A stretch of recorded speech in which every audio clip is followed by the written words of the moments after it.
কৃষ্ণ কৃষ্ণ শুধু শ্রী কৃষ্ণ। শ্মশানে ঘাটে নিয়ে সৎকাজ করিয়া এই সোনা দেওয়াখানা পুরে চারকার করে আসে।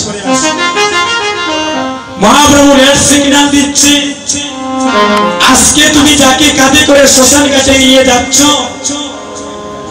4 দিন পরে তোমাকে নাইরে হয়ে এভাবে শ্মশান ঘাটে আসতে হবে। কেউ 2 দিন আগে, কেউ 2 দিন পরে এই সুন্দর পৃথিবী ছেড়ে শ্মশানে ঘাটে যেতে হবে। আমার একটা গান আপনারা শুনেছেন, পাষাণ মনরে তুমি ভাবো কার লাগিয়া, শেষের বিয়ে হবে তোমার শ্মশানে ঘাটে গিয়া।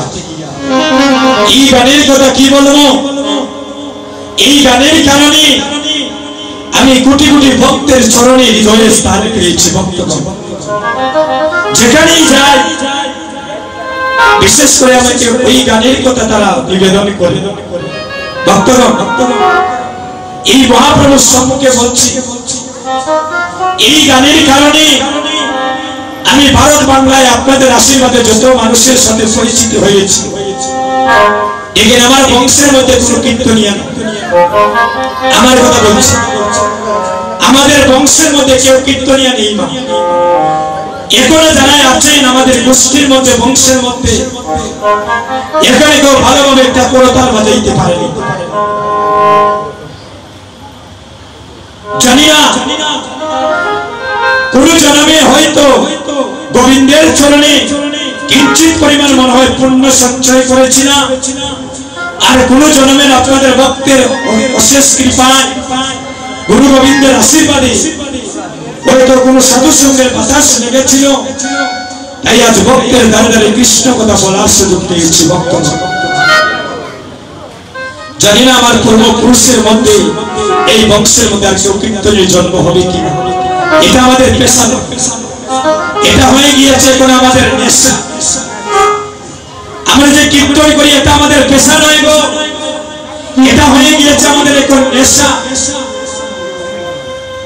এই যে কীর্তন করিতে করিতে, ভক্ত সঙ্গ করিতে করিতে একটা লালসা হয়ে গিয়েছে। যদি কীর্তন না থাকে, আশপাশে যদি দূরে কোনো স্থানে কীর্তন হয়, পাগলের মতো আমরা ছুটে যাই। এই যে দাদা, আমার এই ভাই, আপনারা এখানে কেন এসেছে? কারণ গৌরী প্রেমের অনুরাগী আপনারা রেডি আছেন। আপনাদের বাড়িতে বসে থাকলে ভালো লাগবে না, আপনাদেরকে মনে করবেন কে ডাকছে, তুই জকিগঞ্জ কালীবাড়িতে না আসলে আমার কীর্তনে প্রেম আনন্দ হচ্ছে না।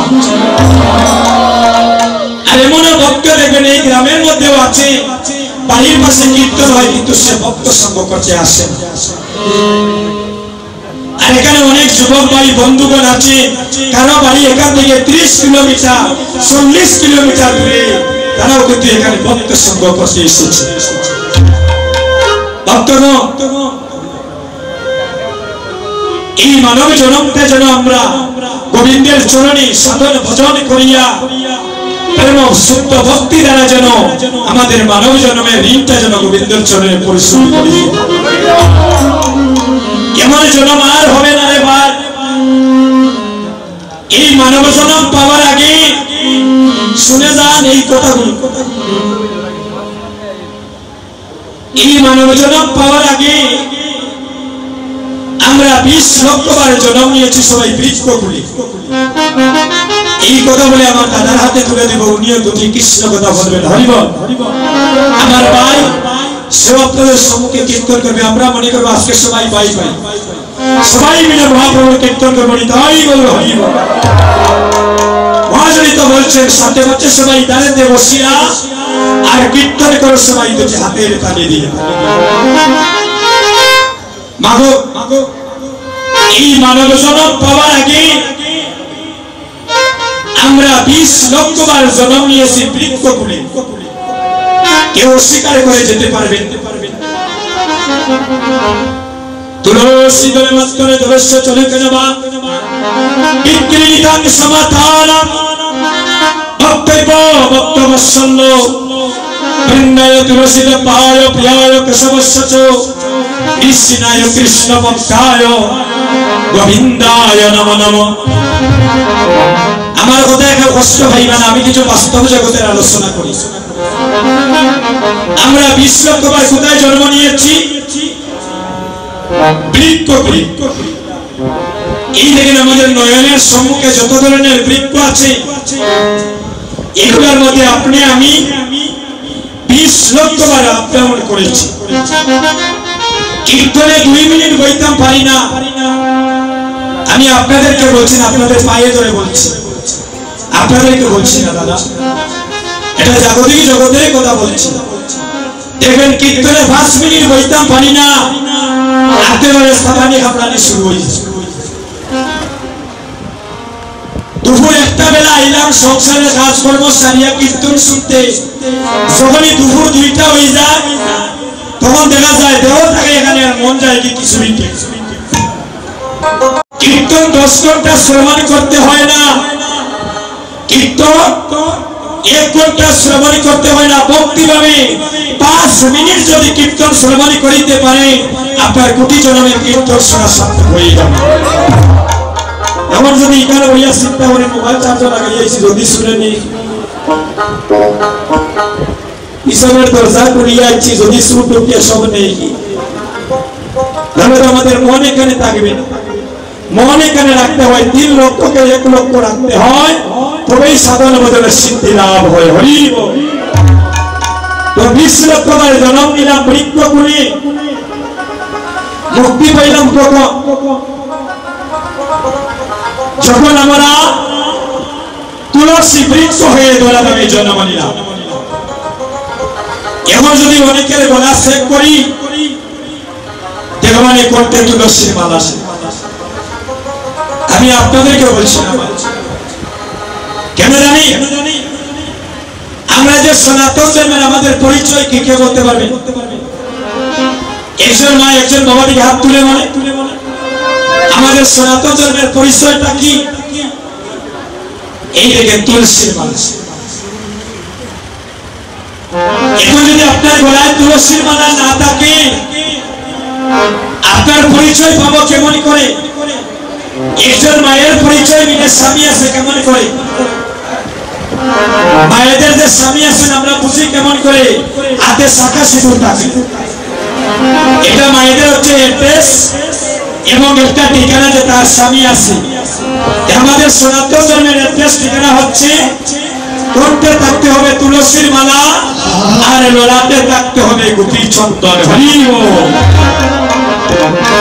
তুলসীর মালা যদি গলায় থাকে, সম্রাটের বাবারও সাধ্য নাই আপনাকে মৃত্যুর পরে জমালয়ে নিয়ে যেতে। হরি বল।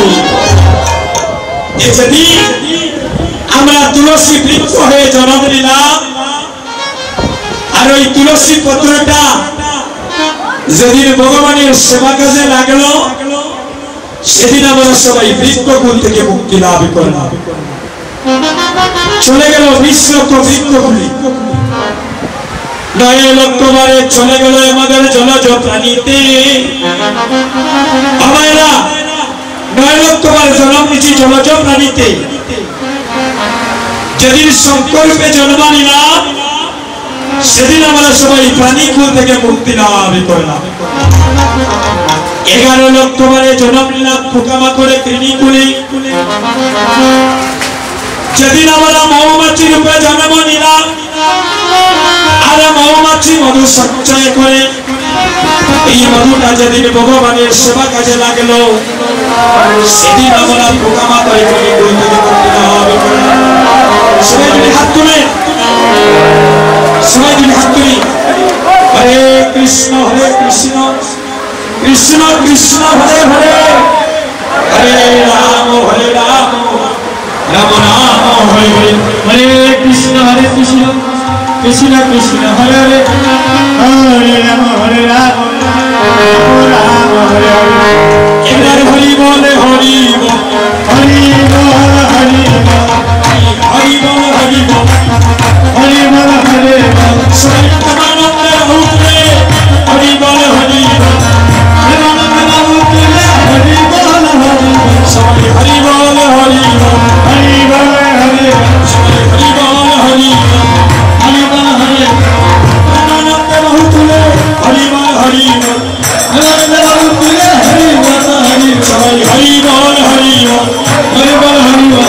হরি বল হরি বল হরি বল হরি আনন্দ তুলে হরি বল হরি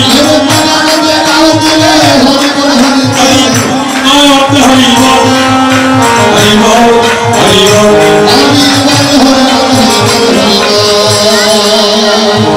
এভাবে আমরা 30 লক্ষবার জন্ম নিয়েছি পশুকুলে, আর 10 লক্ষবার জন্ম নিয়েছি পাখিকুলে, তারপর আমরা সবাই পেয়েছি দুর্লভ স্বাধীন মানব জন্ম। এই মানব জন্ম কেন পেয়েছি?